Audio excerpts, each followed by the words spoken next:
Hello, Feisties. I'm Sarah Gross, CEO and founder of Feisty Media. And I'm here to tell you that our foundational strength training course, Strong, is on sale now through April 10th. If you're like me, you probably get a lot of crap in your Instagram or Facebook feed telling you how you should look or how you will feel if you look a certain way. As summer approaches, this only gets worse. We are told we should have a quote-unquote summer body, as if our bodies somehow morph into something completely different just because the weather changes. And frankly, over here at Feisty Media, we are totally sick of it. Because at Feisty, our vision is to build an empowering culture for active women. We want to shift our attention away from what our bodies look like and focus instead on what our bodies can do. Especially during the summer months, when having the physical strength to do the activities we love is so important. The Strong course is designed to take any woman, regardless of your starting point, through everything you need to know to level up your strength training journey. It includes a 16-week program to help you progress from wherever you are to lifting heavy or heavy-ish with dumbbells or a barbell. It also includes modules on the physiology of strength training for women, nutrition, how we keep ourselves injury-free, and more. I want every woman to be able to do the things that bring her joy and be strong enough to do them for life. Enrollment in this course is now open, and you can sign up and learn more at womensperformance.com/strong. Or check the show notes of this episode for the link. And for those of you who are among the 800 women who have already taken the Strong course with one of our previous cohorts, congratulations on taking the plunge. And to the rest of you, see you in the course in April. Make this summer your strongest and best ever. Head over to womensperformance.com/strong today.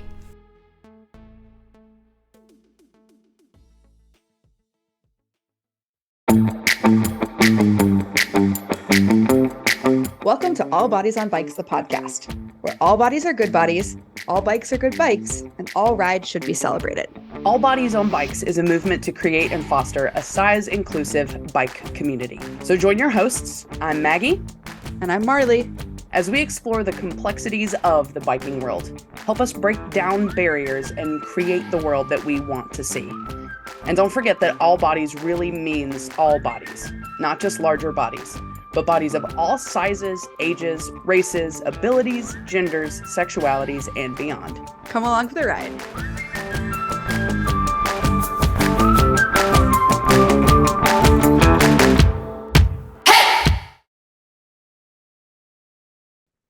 Hello, and welcome back to the All Bodies on Bikes podcast. My name is Marley Blonsky, and I'm your host today. And I'm coming to you from Bentonville, Arkansas. I am getting ready to head to Mid-South in a couple days, where I am really, really excited. I still haven't decided yet if I'm riding the 100-mile or the 50-mile, but by the time this episode comes out, we will know which one I decided to ride. Lots of different factors going into my decision, but primarily energy management. I've been on this journey recently of mental health and dialing in medications and just a lot of different things impacting my energy levels throughout the day and throughout the week. And to be completely blunt, I don't know that I will have enough stamina or endurance to ride 100 miles. And that's not because I haven't been riding. In fact, I'm in better shape than I was last year at this time when I rode 100 miles. But there's just a lot of other things going on, which is honestly part of the reason why I'm so excited about today's conversation, because I'm on my own body empowerment journey, learning, the impact of mental health and physical health and how they all play with each other and intertwine with each other, and how crucial it is to make sure that your brain is in alignment with your body. And I think we're going to get into a bit of this with our guest today. So I'm going to go ahead and introduce her, and then we will dive into the conversation. So Julie Norman is a body empowerment coach, providing professional wellness services that are rooted in compassion, trauma-informed, and health at every size based. Her background as a registered dietitian and yoga teacher in eating disorders treatment That came out weird. I'm going to reread that sentence.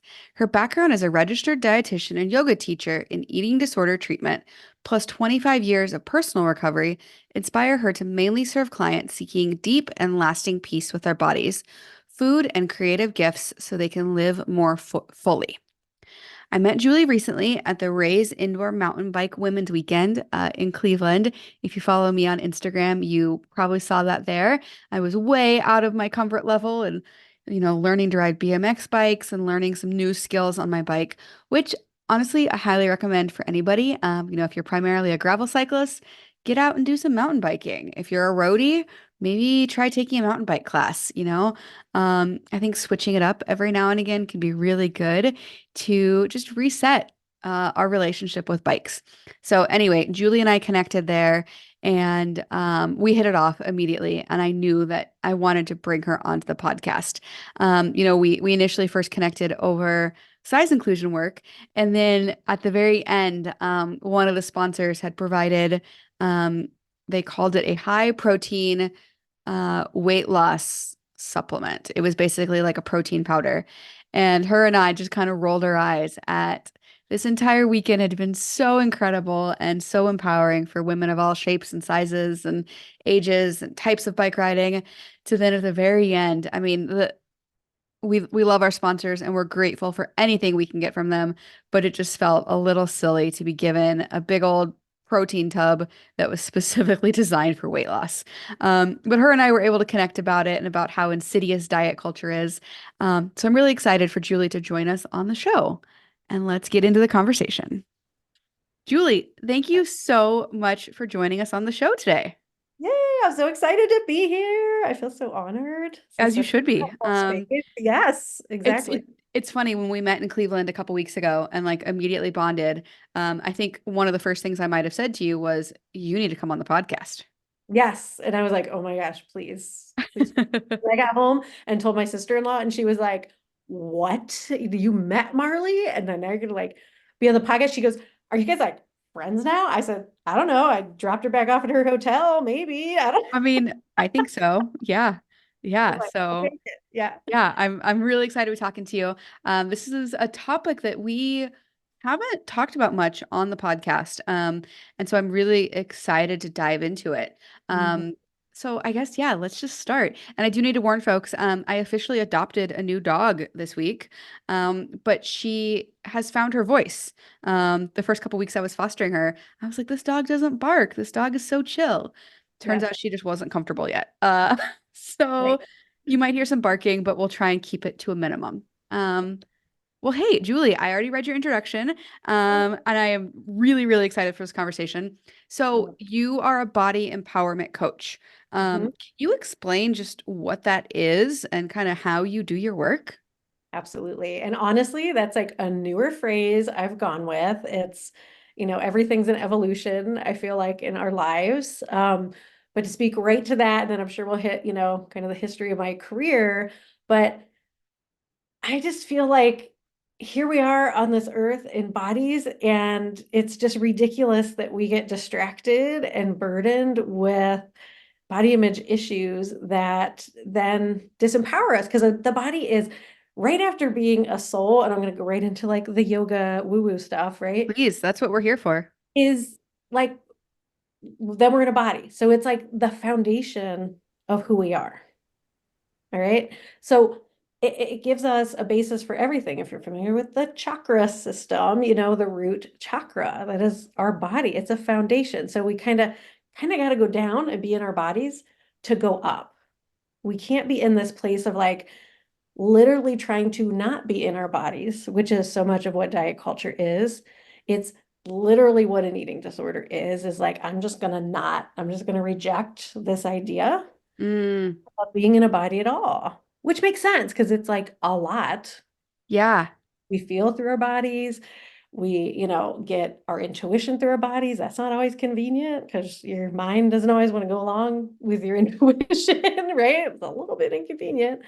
And then of course we have the whole toxic diet and wellness culture that's always telling us our bodies need to be different. Yeah, it's pervasive. Enough, they're too much, so it makes this like really fundamental, just human thing, a struggle, and it shouldn't be. And it's really hard. And I've worked with hundreds of women now over the years and felt it for myself, how you can even have everything you want, but you're really not able to fully enjoy it if you're in that, constant struggle with just like where you literally live.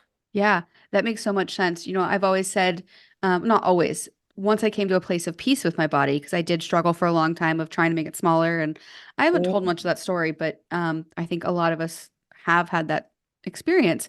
But now I've kind of reached this place and I'd be curious to hear your thoughts on it. And now what you're saying about, trusting our intuition and feeling things and experiencing things makes me rethink my philosophy a little bit. But I've always thought my body is just a vessel. My body is a vessel for my personality and my desires and all these things. But I think you're right that there does have to be a connection Yeah. between your body and everything else because the body is what makes all those other things possible.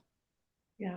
My favorite word is a consort, and that is from Marion Woodman, who was the first woman to study and be able to teach Jungian psychology. So she has passed on. She was an OG, let me just tell you, but all about reclaiming the divine feminine. She really brought the divine feminine into that depth psychology. Because hello, how can we do like depth psychology and just ignore like the feminine? And Jung was really talking about the feminine, that deep conscious energy. So a consort, it's like your bestest friend. It's going to tell you the truth. Your best friend tells you the truth, and that's not always comfortable, Yeah. but it's loving. Yeah. That just makes me think of like, and obviously I ride bikes. Sometimes that's like all I do, I feel like. But I've been out on rides before where I just felt this deep discomfort, not with what I was physically doing, but with, either the route that I was planning to take, or I'm thinking of this one specifically where it's a very dangerous section of the road. And everything in me was just saying, don't do it. Even though my brain was like, no, that's the way we're going The today. plan is, yeah. Yeah. And I just had this anxiety. And for me, my anxiety manifests as a pit in my belly. And it got to a point where I just couldn't ignore it. And I had to turn around. And sure enough, probably a week later, somebody got hit on that section of road. Oh, So yeah. Yeah, I think there and right there, that like says it all. exactly. Yeah. That's a Yeah. Well, let's go back to basics a little more. In the intro, I mentioned that you are a health at every size practitioner. That it's kind of self-explanatory, but can you explain it a little bit more and what are some of like the basic tenets and, you yeah. know, what's the difference between a health at every size person versus a not health at every size person? Yeah, great question. And I'm gonna, vibe with my own, words here. You can always go to ASDA, the Association for Size, Diversity, and Health. Their website gives you a full-on like breakdown of the health at every size paradigm. So really go with that. But like you said, pretty self-explanatory. I mean, the reality, if you look at all the information out there and all the health and wellness research, is that there is not this direct relationship between health and weight that is sold to us, right? It's like so much health that's in the news and marketing that gets distorted, is that it's just this direct thing. Healthy bodies come in all different shapes and sizes. And people with you know, underweight can need knee replacements. They can get diabetes. They can get cancer. People, of all shapes and sizes, weights, fitness levels can have heart attacks, get strokes, all those things. So it looks more at metabolic fitness, like how are you functioning, right?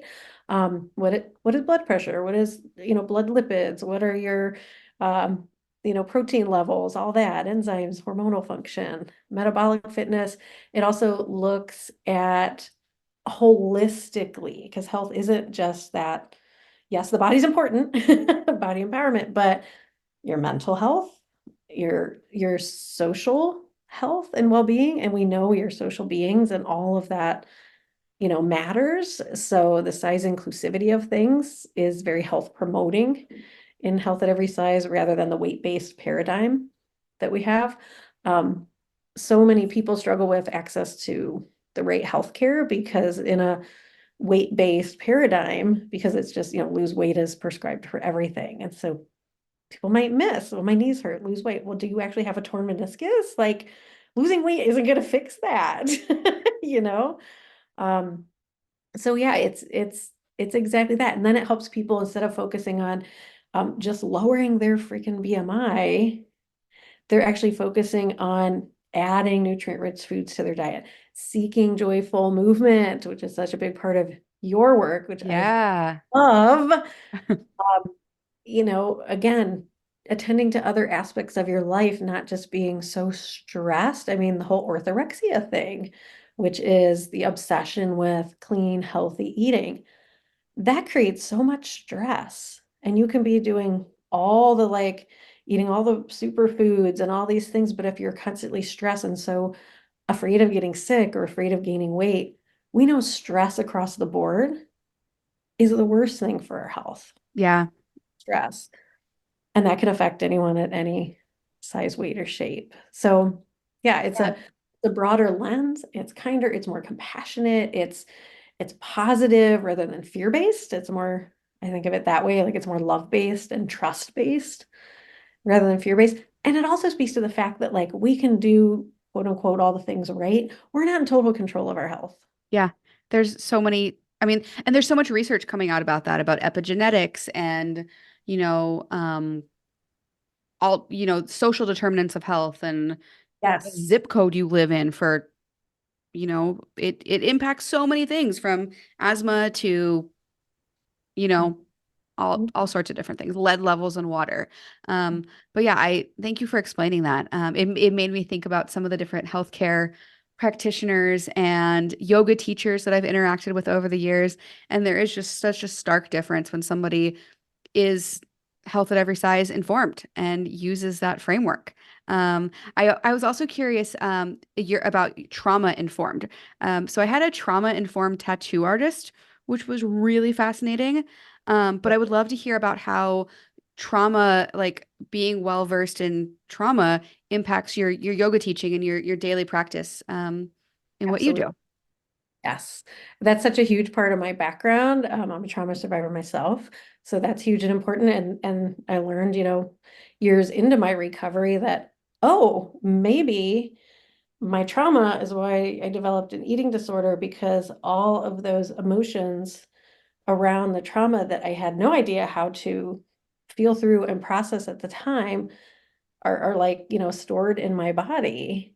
And so well, then why, of course, my body feels overwhelming and feels like too much and feels like not a safe place. I mean, it's kind of a logical jump to make of, okay, well, less body, less discomfort, right? Mm, So that's huge. And I mean, our just culture in general, it's a very stress-based. There's so much going on.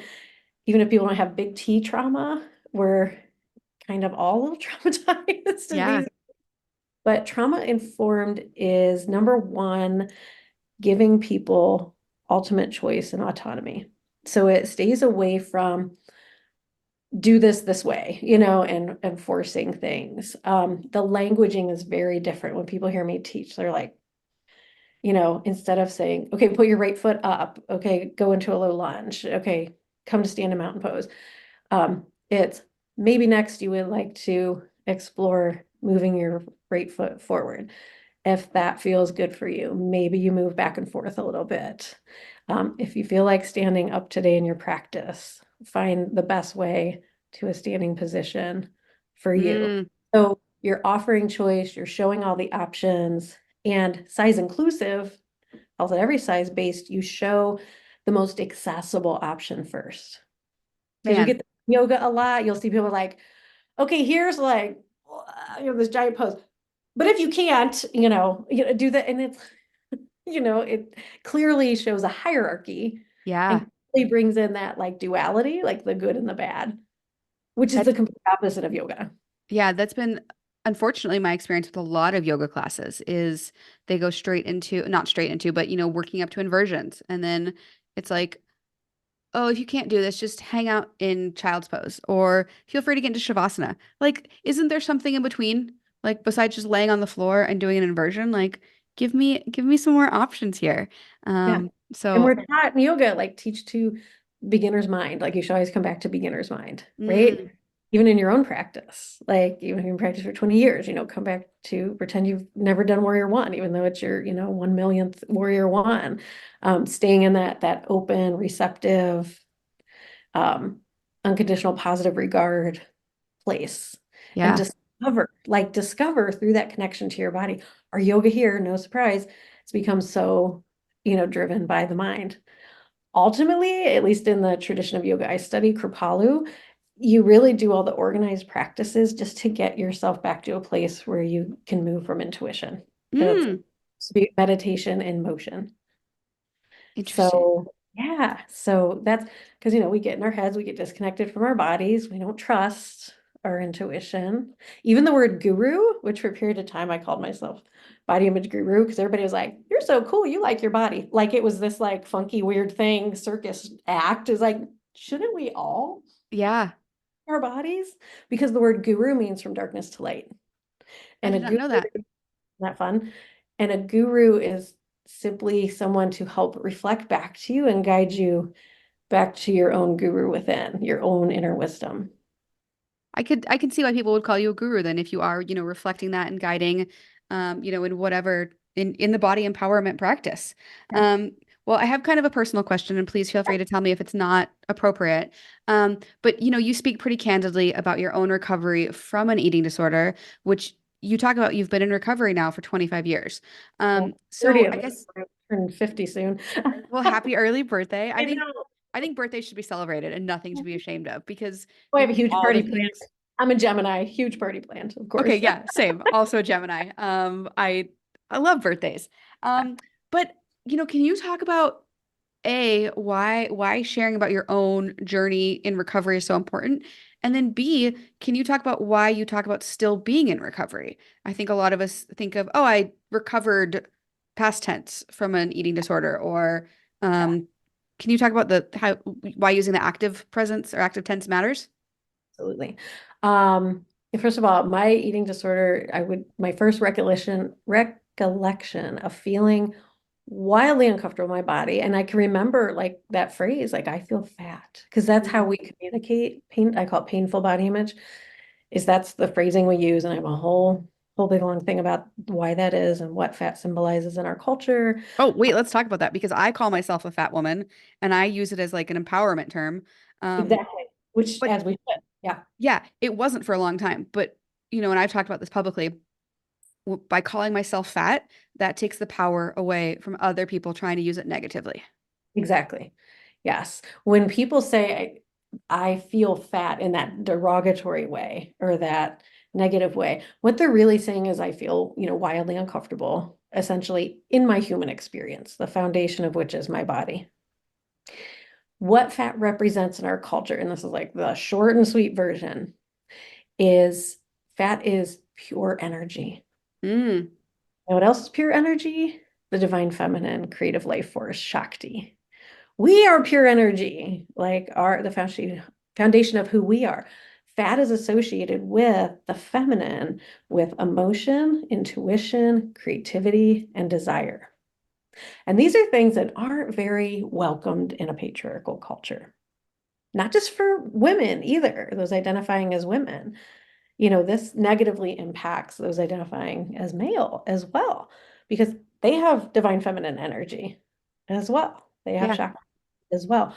But it's that fullness of life. And throughout history tradition, right? Some humans just try to control, life and have power out, over rather than just trusting our power within. So it goes so deep into like so many layers of the human experience. And I've learned this in my own experience. Like I was 5 years old walking up to kindergarten and I felt that experience. What? I felt overwhelmed. I was scared. I was leaving my mom for the first time. You know what I mean? There was that root chakra imbalance. But because of our cultural paradigms, even at that age, that was like the mentality Yeah. that I came And maybe also the from. language, Mhm. the language that you had to describe those feelings. Exactly. So I do this whole thing, and I sometimes a little hesitant because I don't want to perpetuate the fat as a bad word Hmm. thing, but let's talk about it because people say it all the time and people think it all the time, but let's unpack it. What are you really saying? your example on your bike that day. You know what I mean? There was probably a time when that would have first shown up as a bad body image thought. Probably, yeah. Feel fat, right? But because you've done the work to be, a friend of your body and be reconnected with it, you felt the emotion, underlying emotion directly. Yeah. Yeah. So And that's a lot of what it is. that makes sense. That makes sense. Can you talk a little bit, and maybe you answered this, maybe you didn't, but about why you still use the active form of in Oh, recovery? and it's a practice. It's a Yeah. practice. And body image, eating behaviors are all along a continuum. Mm, You know what I mean? There's Dave's drive for thinness thoughts still come up for me. How I knew I needed to take a break from my marriage about 6 years ago? I was just out walking the dog, not thinking about things directly, not thinking about my body, certainly. And for the first time in probably 20 years at that point, the thought came to my mind, I'll just stop eating. mm, And it stopped me in my tracks. I had not had that particular thought in, like I said, over 20 years. And I immediately knew I need to make a drastic change. yeah. Drastic. Because, and what is that? It's, yeah, I'm uncomfortable. I need to like leave this situation. If I'm not leaving the situation, I'm gonna try to leave my body. Yeah. It's Yeah. like metaphor, like unpacking the metaphor. So yeah, so my eating disorder journey. I mean, again, I remember very, very young. I binged on Flintstone vitamins once. I mean, how weird is that? Like, so strange, and just binge eating, restricting. I probably would have been diagnosed at sometimes purging type anorexia, possibly for a few months, but mostly bulimia nervosa. Compulsive exercise was huge, and I want to address that when we talk about the joyful movement piece of it. Which is a form of purging. Like if you're going out to exercise just to get rid of, what you've just eaten, that's a form of purging, that relationship with exercise. And it was an awakening for me. I was 20 years old. I told you the short version of this at Ray's, and I had a horse that had a sway back and could jump huge fences despite that. Grab your dog. Yeah. And I had a trainer say I couldn't walk my swayback horse around the showgrounds because of his body. And it shook me to my core and helped me shift. I mean, there was a lot of work that was involved after that, but it helped me shift from this paradigm of there's something wrong with my body and I have to make it right for the world, to no, the body is my vessel, my consort, my friend. It shares all this information with me. It's communicates my inner wisdom. So yeah. And then of course I went into dietetics, the field Can of diet. this might be such a basic question. I apologize. Bunny is going a little bit wild, but she seems to be a little calmer now. Um, this is such a basic question, but can you explain what a dietitian does? Absolutely. Yeah. I don't function as a dietitian anymore, but I did for 15 years, worked in eating disorders treatment, mainly um, at a partial hospitalization level of care. So folks that were pretty sick. So a dietitian, they do lots of things. There's actually so many different roles dietitians play in healthcare, in the community, in environmental things, but I was kind of a slash community clinical dietitian. So I helped with refeeding. So folks who actually needed, to recover from malnutrition, help folks with bulimia nervosa, binge eating disorder, help them learn to, regulate their eating, from hunger satiety based and, fully emotion, separating out the emotions from food. But nutrition therapy is what we call it, medical nutrition therapy. So obviously we address any nutrition related concerns, whether that's again, malnutrition, electrolyte imbalances, deficiencies. So meal planning, guidance, food prep. So we always eat with the clients and help them put their meals together, based on their guidance. What I found working in eating disorders treatment in that role, though, that was that the body image was never addressed, and that the body image was the destabilizing factor under the relationship with food. Dang. Wow. That is a lot. Okay. Okay. Thank you for answering that. I've always been curious. I've always seen, Yeah. registered dietitian and like, what does that actually We do? do a lot. That's again a whole nother podcast. Yeah. And there's so many more progressive dietitians around these days. It's fabulous. Yeah, we've worked with a couple. All Bodies on Bikes has a steamboat gravel team, and a Mhm. big part of endurance bike riding is learning how to fuel yourself properly. Um, Nutrition. Yeah. exactly, sports nutrition, but it was quite the vetting process to make sure that whoever we worked with was health at every size aligned and, on board with coaching athletes who might be 300, 400 pounds and aren't trying to actively lose weight, which is, I mean, kind of a mind shift for a lot of folks who have worked in, a performance oriented space for a long time. Anyway, Exactly. yeah, Yeah. that's neither here nor there. But let's get back to joyful movement if that's okay with you. So, All Bodies on Bikes at our core is joyful movement. For us, we find that on bikes. I know you personally love to ride bikes, but Mhm. how do you bring joy into the work that you do? And what is joyful movement to you? Oh, I just gonna take a breath with just that phrase itself doesn't it just make you feel happy, joyful movement? It really does. And especially when I'm out on a ride and I'm not happy, I have to like recenter myself of like, why am Yeah, I riding a bike? Why am I doing this? Joyful yeah, movement. yeah. I mean, honestly, I think it goes back to that like just embodiment in and of itself is like this gift. And we actually want to move and experience the world. Diet culture has indoctrinated us to think we're lazy, our bodies are out to get us, that exercise has to hurt and not be fun if it's doing anything positive for you. And that to me, it like makes me want to cry. It's like stolen the joy from people. I think joyful movement is innate. Honestly, I think we just get disconnected from it.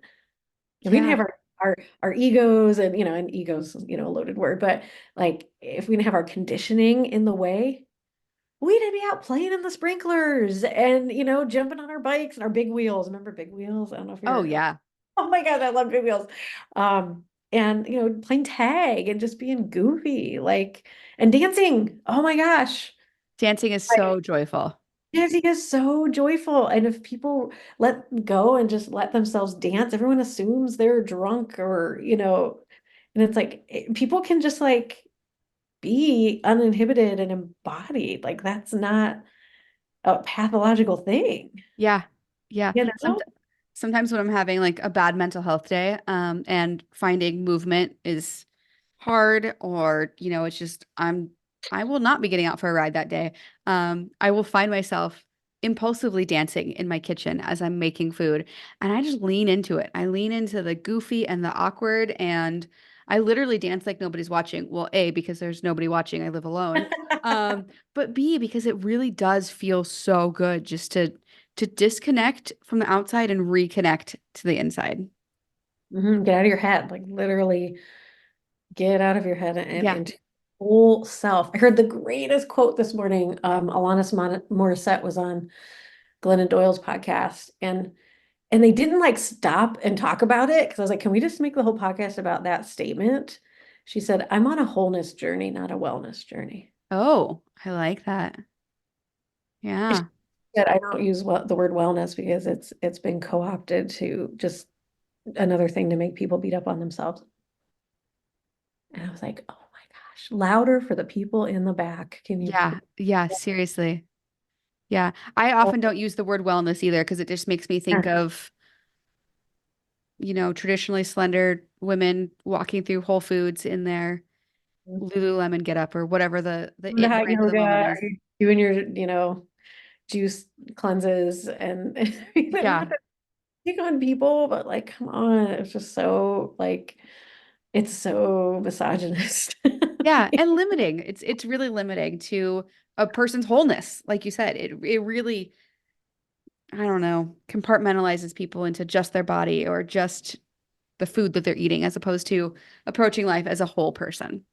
But it is a great distraction from pain. That is true. Yeah. And the other underlying things that are going on. It really is. And that, because I get in my like judgy, and my husband said today, you have a garage full of soapboxes. Because I was ranting about something. I was like, I do. I also have a couple storage spaces, but I really try to come back to that, like, okay, let's decode that, let's unpack that, like what is being communicated. And that's a huge part of how I work with folks is, what when we say the words get rid of, when we say, I've got to stop, I got to control myself, I've got to, like, what are we really trying to control? What are we afraid of within Mm, ourselves? Are we afraid that we know our marriage isn't working? Are we afraid that we know our job is deadening our soul? Are we afraid that we know we have a book to write and that's going to take some hard work to do it, but the world needs it? You know what I mean? Like, it's a great distraction. that makes so much sense. Yeah. It really Yeah. does. That might be a journal prompt for me later tonight, actually. Woo, right? Just just go re-listen to this episode a couple times because there's already been some nuggets in here. Well, I have another question for you. And I hope this is appropriate. So, All Bodies on Bikes, founded by two larger bodied women. A lot of our audience is folks in bigger bodies. And we often don't think of people in bigger bodies as having eating disorders. But more and more people are coming out with their own stories. There's more and more research being done. I remember there was a New York Times article recently of, this is the new face of anorexia or something. It was some dumb headline. But basically, there's mounting evidence that there's a high prevalence of eating disorders in bigger bodied folks. Can you talk about, maybe some of the unique challenges that people in bigger bodies face when getting help or seeking guidance or seeking practitioners? Well, the biggest challenge is that insurance companies still base treatment guidelines on the BMI, Which we know is problematic for many reasons. which we know is problematic for many reasons because, like, okay, my BMI under 25, which would be normal, is me and an eating disorder. Hmm. Yeah. I think I've been like for 6 months of my whole adult life, I've been in a normal BMI range without an eating disorder. Yeah. And I've technically been Oh, morbidly obese hello. my Yeah. entire life. Yeah. And I've seen it like work the other way too, where you have, folks who um, you know, are leaner and it, kicks them out of treatment too soon, or you know what I mean? Like it just, so the fact that it's, back to health at every size, also illness at every size, Yeah. right? Yeah. Like So even just those things apply. qualifying for treatment is based on an outdated BMI or the BMI, which is outdated. Outdated, broken, and just flawed from Yeah. the beginning, Yeah. right? Never meant to be used for individuals, all sorts of things. Yeah. For women, like totally doesn't, separate lean and fat mass. I mean, all the things, right? It's so basic, like hello, like it just doesn't make any sense scientifically. So, and then we're basing all this science stuff off of it. Okay. Yeah, it's silly. Same thing with we'll give people these dangerous drugs. We'll have people go like, mutilate their digestive system in the name of health, and then nobody talks about the people that get bypassed and become substance users or start being bulimic because now it's really easy to throw up when you have very little stomach. It's Mm, just icky, icky, icky all the way yeah. around. Yeah. So Yeah. it's not about health. That's the thing. It's not about health. Yeah. That again, the core of patriarchal control and misogyny is really controlling the feminine, controlling people's, really fullest selves being in the world. It's disempowering. Yeah. Do you think that, as there's more research and more people are aware of folks in bigger bodies dealing with eating disorders, do you foresee things changing? How are folks in bigger bodies getting help if they can't even qualify?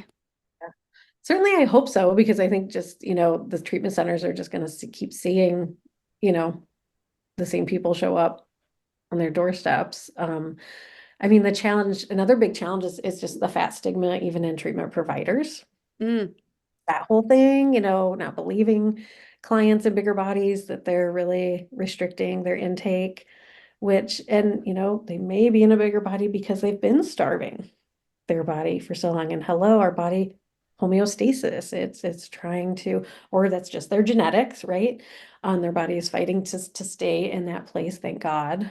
Yeah. You know, um, other challenges can be, the modality is not size inclusive, the yoga that's available, the chairs, you know, just those kinds of basics, even doctors' offices not having, chairs that accommodate, a variety of body sizes Yeah. can I be mean, I've encountered that myself, and it's like, come on, like at least give me somewhere to sit. exactly. Yeah. Eh, Yeah. Have you, and it's okay to say no, have you seen the All Bodies on Bikes film? Yes. Okay. Yeah. So that just, reminds me there's a scene where Kaylee is talking about her journey towards accepting herself, and she talks about, getting really close to this edge, and she went to a nutritionist and she told them, how much she was eating, and they said, you've been practicing disordered eating. And that was really a wake-up call for me because I've been there a couple times in my life too. But I think it is really easy for folks in bigger bodies to fall into that because nobody thinks that we're at risk of malnutrition or, underfueling ourselves or whatever it might be. Well, if you take the treatments for obesity and you list those out, restricted calorie intake, usually under 1,500 calories a day, right? Um, you know, exercise every chance you get, limit all the, limit food groups, all that kind of stuff. And you look at symptoms of an eating disorder, They line up pretty darn closely. like, tell me the difference here. Yeah. The difference is if you're fat, it's okay for you to do that to yourself. And if you're not, and that's really invalidating too, even to the folks in smaller bodies, Yeah. like we're talking all bodies here, right? Like the message that your body is wrong, it like shoots in all directions, Yeah. or that something's wrong with you because you're doing these things to your body, but your body's quote unquote small. So what's wrong with you that you're doing these things? Oh my gosh, like it's just such a like no-win situation. Yeah. You're damned if you do, you're damned if you don't. You're damned if you don't. I had a really interesting experience at an ASDA conference once, that Association for Size Diversity and Health.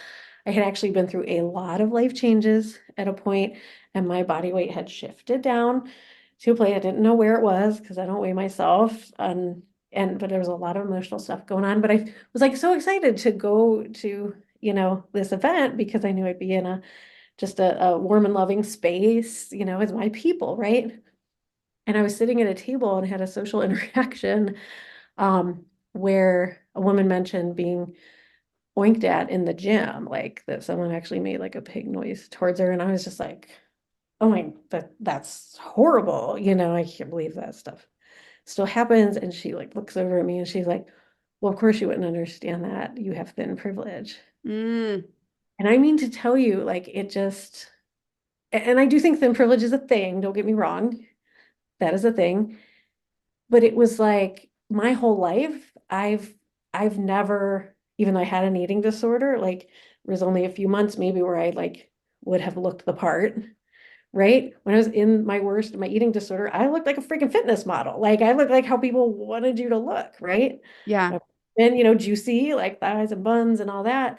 And it was like, then where do I fit in? I'm not fat enough to be here, but I'm not thin enough for the world at large. Like it was a really like went back to my hotel room and just had like this existential crisis. And I was teaching a class there later that day, and it was just, and my pants were loose, and I was all insecure about that. It was like, so body image isn't just, people think it's either just like the really malnourished folks with anorexia seeing themselves as fat, or it's just folks in bigger bodies. You Yeah. know, and it's so multifaceted. It's so multidimensional. Because again, it's about the fundamentals of the human experience. Yeah. Yeah. And it's really interesting. As my work has evolved in the cycling world, I've had a lot more interaction with the pros, the people at the front of the races. And the number of times it's mainly been women, but there's been a couple men who have said thank you for having these conversations. They are constantly being harped on to be smaller, to be leaner, because in bikes, especially bike racing, smaller means faster. But that's Right. not necessarily the case. It's Right. and of course, it depends on your cycling discipline, but there's so much focus on the power to weight ratio. So if you can bring your power or your weight down while keeping your power high, you're going to perform better. And a lot of these pros have just been battling this for so long. But that was really eye-opening to me because having lived in a bigger body my entire life, I thought this was something that bigger bodies folks experienced. And I'm aware of body dysmorphia and it's something that we all struggle with, but I wasn't aware of how much until I started doing this work and being public with it, and just people from all across the size spectrum saying, "Yeah, I've dealt with that. Yep, yep, yep." So it does seem to be, and I hate that this is like a universal shared experience that we're unhappy with our bodies. But my hope is that, through All Bodies on Bikes, through the work that people like you are doing, people see that they are so much more than their bodies. Yeah. They're great people and they've got personalities and they can do powerful things with their bodies. Whether that's dancing or bike riding or running or taking care of children or parents or whatever it might be. So yeah, it's a universal experience and not necessarily one of the best universal experiences. And again, just so many little caveats. Like I wouldn't have known that about, professional bike riders, that like that's a struggle. Yeah. The power weight ratio. I've had that thought, jumping my bike at Ray's, like, I wonder if I was, I wonder if this would be easier if I weighed less. But I'm like, but I don't care. Yeah. You know what I mean? Like, it's fun no matter what. Quite frankly, I'm kind of afraid to go higher, but I think that was something you and I bonded about was like we both kind of like to cycle within our own limits and like absolutely. not Yeah. go wild on the I'm not jumps. trying to prove anything. Not doing any backflips into the foam pit anytime soon. No, front, but no, I haven't done the new foam pit yet. I've done their old foam pit, but Really? What was different about it? um, the old one you had like a regular ramp in, and this one you have to like get momentum up a wall. Yeah, Like, no thanks, and it has a bigger lip. So like, not only is it, I think, expected to be harder to get that momentum, it's also like, well, if you don't have it, you're you're kind of screwed. the other one you could like come down one ramp, go across a flat area, and it was pretty easy to get it. Nice. Uh, I would 100% have gone in the other foam pit. But yeah, I guess to catch folks up. So Julie and yes, I met at Ray's Indoor Mountain Bike Park. They have a women's weekend every year in, was it February? February, second Early weekend, February. always. So if Yeah. you're a woman identifying person or non-binary, you should go check out this event. It's incredible.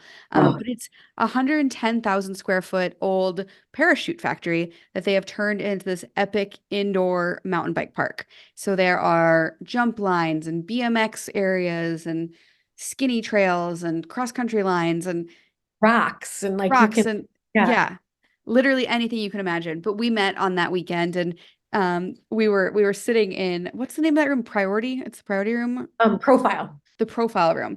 Um, So big which picture they took, the big group picture. Yeah. yeah, but there's just these epic jumps in there. And so we were watching these world-class riders, do these incredible, getting 10, 15 feet up in the air. And Julie and I were just kind of like, we kind of like the way that we ride. Yeah. Yeah. Maybe like 2, 3 feet tops, 2 feet. Yeah. Well, oh my gosh, if I get 2 inches, I'm like, oh, too much, too much. But let's talk about biking a little bit. How do you personally incorporate cycling into your recovery, if you do? And maybe some of the lessons you've learned from cycling. I just love bikes. Bikes to me represent freedom. My first 10 speed was called Free Spirit. I love that. And I would ride beyond the boundaries that my parents set. And I mentioned I had a horseback riding career, doing show jumping on horses. But what got me to the horses was a bike. And I would ride past those limits to the metro park, and there was a farm that butted up to it. And I had always wanted a horse. And anyways, long story, but it's like when I go back through my history, I was like, it was bikes. It was always bikes, even before horses. Yeah. So I just think, I mean, it's like childhood, it's play, it's joy, it's a freedom. So like, and that's what recovery is. And that's what body peace is. Yeah. It's like one of my favorite yoga teachers, Todd Norian, has a quote, yoga is about learning to be happy in the harness. And I love it because it's a horse reference, but the harness is our body, Okay. right? Like we're in this thing, and that's what yoga is really about, like liberation. Like how do we um deal with the reality that we're these like infinite soul beings, whatever your belief system is, but yet we're here in this like meat suit, right? Like it's accepting it. It's radical acceptance and just like having fun with it and not taking it too seriously and just play. Yeah, So biking, I feel like is like such a direct line to that. If it's your thing, maybe your thing is swimming, right? Maybe your they're thing is probably not listening to this podcast, let's be hiking. honest. Yeah, those folks, yeah. So let's talk to the bikers. Yeah.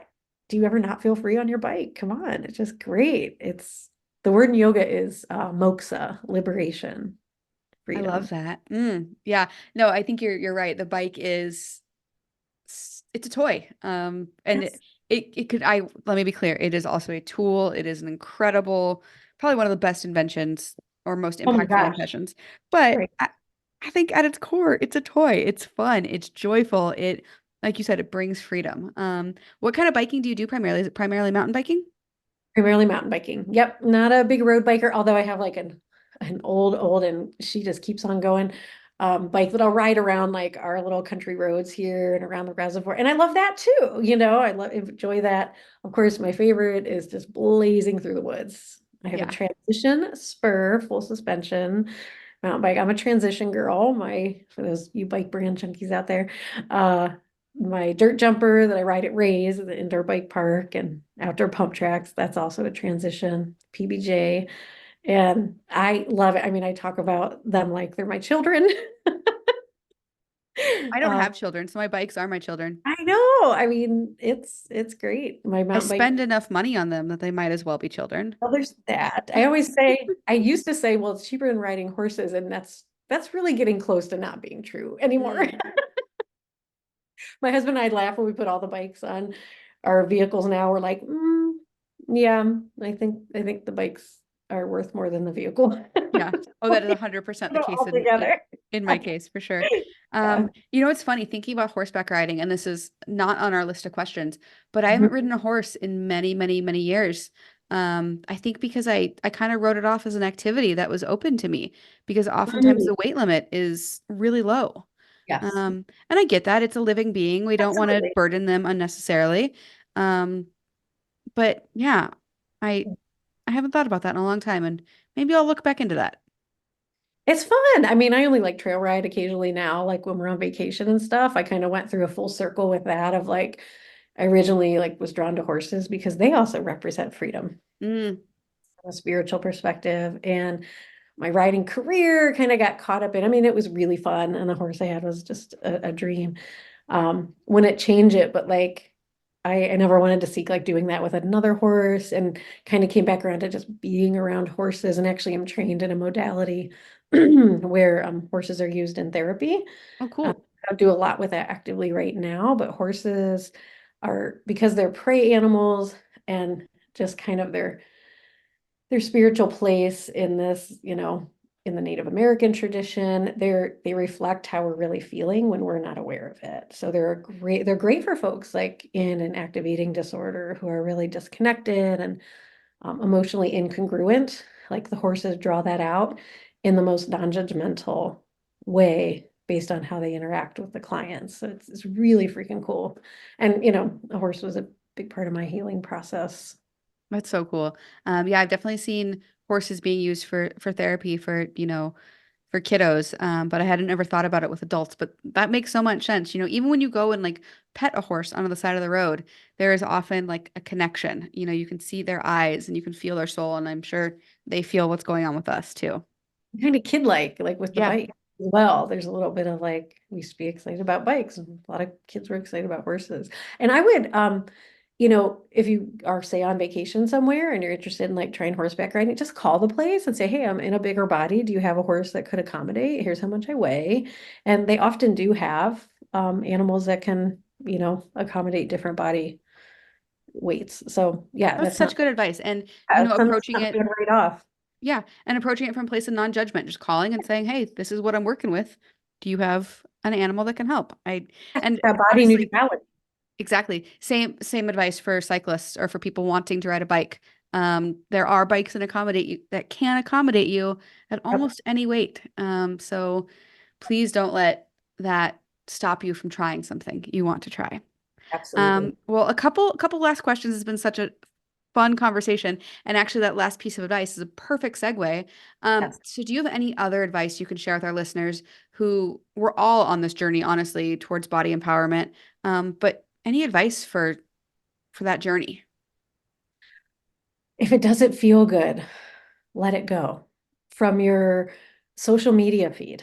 You know, if it's full of images and messages and people that constantly make you feel bad about yourself or send a message of brokenness, something wrong with you, you've got to fix yourself. Like, detox your environment, detox the messages you take in, you know, um, and focus on, even though I'm all about the body and the body image piece. Really, how we heal that is by focusing on our actual power, what we love, move towards your dreams, move toward like you've done, like move towards what makes you feel good and makes you come alive. Don't wait, dear God, don't wait till your body's a certain way. That'll never happen. And because if you're coming from that perspective, the distortions kick in. Mm, yeah. So it's never enough. That's how people die of anorexia. It never lands. We're like, oh, okay, now I feel my body's okay. Now I can go feel okay about the rest of my life. That just does not happen. It doesn't work that way. So, um, almost like stop focusing on your body more and move into what you love. Yeah. I like to focus on what my body can do, not what it looks like. Yes. Yeah. Um, Probably 10 years ago, I started this like hashtag with these thighs Oh, campaign. I love it. Because my thighs are a part of my body that I haven't always had a great relationship with. And so by reframing, what have I done with these thighs? And at that point, I was just starting to get into biking, and my legs were taking me up these massive hills in Seattle and going on all these cool things. And I started to get into powerlifting, and it was like, these thighs can squat 200 pounds or, Exactly. whatever it might be. Um, so yeah, I think that's really great advice is to almost defocus on your body a little bit. Yeah. Yeah. Yeah. Neutralize it. And yeah. Yeah. Well, I hope that this has like sparked some thoughts in people's heads. And we will obviously have your contact info in the show link, Yep. or excuse me, in the bio. But where can people learn more about you? Do you have an Instagram? Do you have a website? Anything you want to shout out before we? If you go to Body Karma Healing, either on Instagram, Facebook, website URL, that'll get you to my information. You'll see my business is also Julie Norman Yoga, but the website redirects, but just remember Body Karma Healing. Cool. And do you do virtual sessions or are they all in person? Like, do folks have I to do live? virtual friends. Nope, I do virtual sessions, and I'm rolling out. I have a virtual um, retreat that's a weekend long in April coming up. Body Peace Awakening, Mm, reclaiming body and food. And then I have a 6-month course starting in June, Body Bliss Empowerment. Body image is just the beginning. I love it. I love it. Well, folks, you know that we can't close out any of our shows without these two final questions for everybody. So, Julie, what is your perfect day outside? Riding East Rim trails in Cuyahoga Valley National Park here, which is our best local trail system. And Marley's going to come ride it with me someday. Sure. Yeah. Super fun mountain bike trails and like that, the farmers market, hanging out with friends, enjoying all things nature, swimming in our lake. We live on a lake and swim, paddleboard, kayak. Love that. That sounds so nice. Wait, Oh, what national park did you say that was? Cuyahoga Valley National Park. So Okay. it's just south of where you were in Cleveland, about 20-30 minutes. Yeah, it's actually one of the most visited national parks, which is crazy, right? That is In crazy. Ohio. Yeah. Yeah. It's I now that you say it, I have heard of it. But it's funny, I think of national parks as like the Grand Canyon and Yes. Grand Tetons and these like huge iconic things. So yeah, I will have to look into that. I have a goal to visit more national parks and Oh, some of Grand Teton, the great for riding through. I did a 20-mile ride there. nice. Yeah, Super I cool. did that a couple years ago and I would love to go back. I actually saw moose when I was riding, which was a Oh, little scary. They were far enough away yeah. that it wasn't too Yeah. bad. But You you did from definitely like Jackson Hole up into the park and back. Exactly. That's Yeah. what we did. It was so fun. Oh my I God, I want love to do Yellowstone. I drove through it. Yellowstone last year and I was like, wow, I would love to ride my bike here. But I don't know if it's possible with all the cars. I would need to look into it. That would be tricky. Yeah, yeah, that would be a tricky one. My sister worked at Yellowstone 2 summers ago. It was Oh, super fun. cool. The time, yeah. Oh, I love national Yeah. park. Oh, okay. And then the very last question. So we talked a lot about horses and bikes and body image, but is there another topic that you wish you got to talk about more or that people asked you about? It can be as Okay, esoteric or random as you want it to be. it is gonna seem so random, but it also ties in. Sharks. Okay, tell me more. I have shark tattoos. These are my two. I get those in Hawaii. Those are So very pretty. I had this fascination with sharks and the very understandable, I was born the year before Jaws came out. This very understandable like fear of them, right? But always this attraction. It's like before I was like went into dietetic, I always wanted to be a marine biologist, but my life trajectory, changed that. And I'm just love the ocean, sharks, and things like wolves, um, the female body, Mm, body fat and food. Under patriarchal culture, we are taught to fear the things that are the most life-giving. The top apex predators. You talk about Yellowstone, wolves. They yeah. reduced the wolves. Everything got better. And now, of course, the men with guns want to take them all out. Sharks. And these animals are not innately out to get humans. No, they don't care about us. They don't care about us. And we can't exist without them. If there's no sharks, no humans, because the sharks are vital to the health of the ocean, no No earth, humans. no humans. So there's this direct correlation. And they're a symbol of the deep feminine, deep emotion, Mm. depths. Like there's all this, obviously I'm a metaphor person. Um, and yeah, I have so many cool shark stories, but I respect them, I revere them. And the other piece is the message that often our fears are completely irrational. Yeah. Completely irrational. Like, why is a girl in Ohio afraid of a shark being in her bathtub? You know what I mean? Like that was planted by society, right? And then fast forward, I'm, swimming with sharks in Hawaii and totally fine, So most of our fears are rational. So that's what my tattoo symbolizes to me is like, the fullness of life and reverence for it. But like most of your fears won't manifest. Don't believe the hype. Mm. That's deep. That's deep. Isn't it?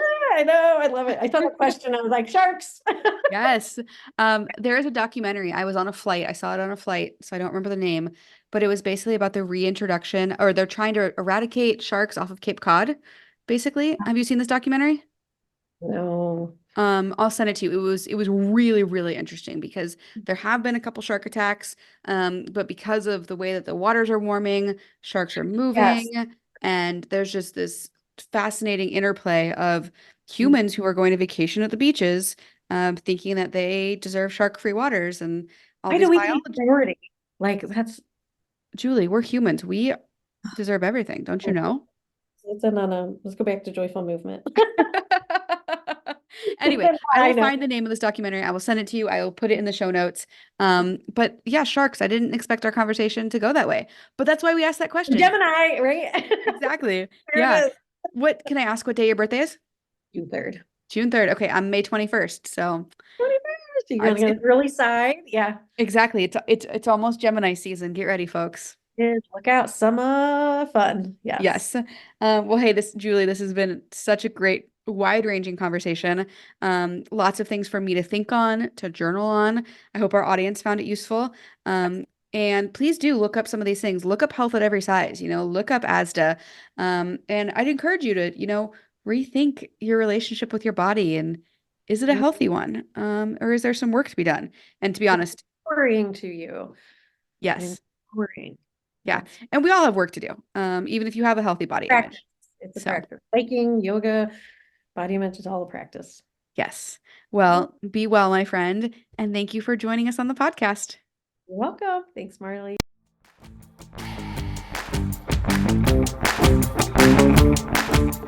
This is an All Bodies on Bikes podcast powered by Feisty Media. The show is produced by Maggie and Marley and edited by the team at Feisty Media. Thanks for listening.